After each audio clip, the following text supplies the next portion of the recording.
I'll tell you what, I never thought I'd make a video on the WNBA, but nevertheless, here we are. Brittney Griner on July 30th decided that she will be leaving the WNBA to focus on her mental health. And I would use the word her very loosely because anybody that's ever seen a picture of Brittney Griner, as you're looking at on the screen right now, that's a dude. That's a man. But she's focusing on her mental health, she says, stepping away because of her mental issues. Now, first of all, I would suspect anybody that actually chooses to play in the WNBA, you probably have some mental issues to begin with anyway. But this does not appear to be Brittney Griner's decision, again, whether it's the WNBA, the NBA, again, the entire world of professional sports are completely rigged and scripted, and this appears to be more perfect news by the numbers because Brittney Griner plays for the Phoenix Mercury. Now, Mercury on the periodic table has an atomic number of 80. Brittney Griner was born October 18th, 1990. That means the day she announced this, July 30th, to her upcoming birthday is exactly 80 days, right? And she plays for the Mercury when Mercury on the periodic table has an atomic number of 80.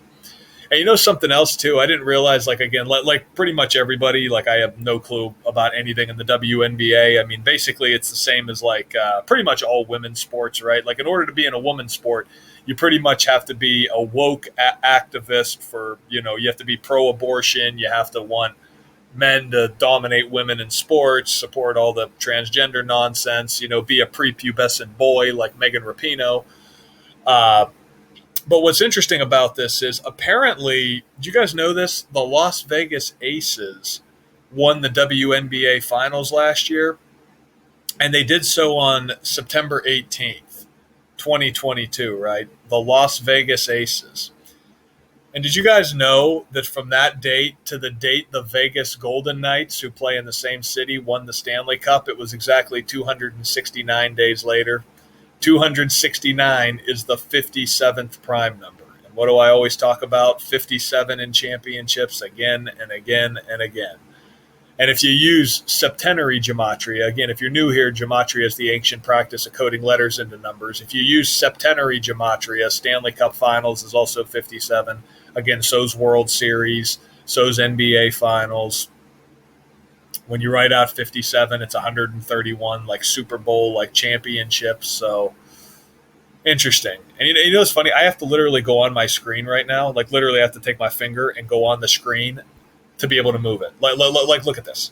If I hit the thing, like if I literally, like you can't, there's no cursor. There's no mouse on the screen.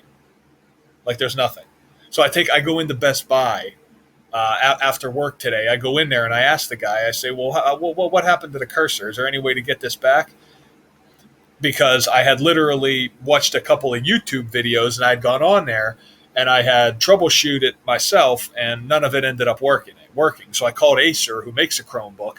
I called them up and the guy told me, well, if you did all of that troubleshooting, then it's got to be a hardware problem within the friggin' computer itself. So I take it into Best Buy. And I asked the guy, I say, I did all the troubleshooting. I called Acer, this, that, and the other. And he says, okay, well, if you have a hardware issue, then what we would have to do is we would have to ship it. And, of course, I would have to pay the shipping. So I would have to pay the shipping. It would be there for at least 3 weeks to the repair center, and it would cost me about $600, which is about 3 times more than what the computer costs. So I just told him, I said, well, before you even answer what the price would be, I said, I'm assuming it would be cheaper to just buy a new computer. And he said, yes. And then I asked him a follow-up question. I said, how come that's always the case?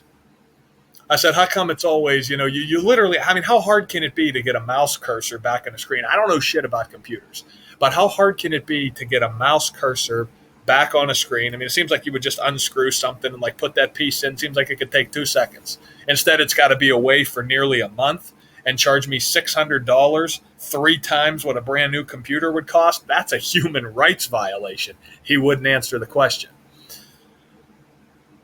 Anyway, we'll leave it there, guys. Till next time.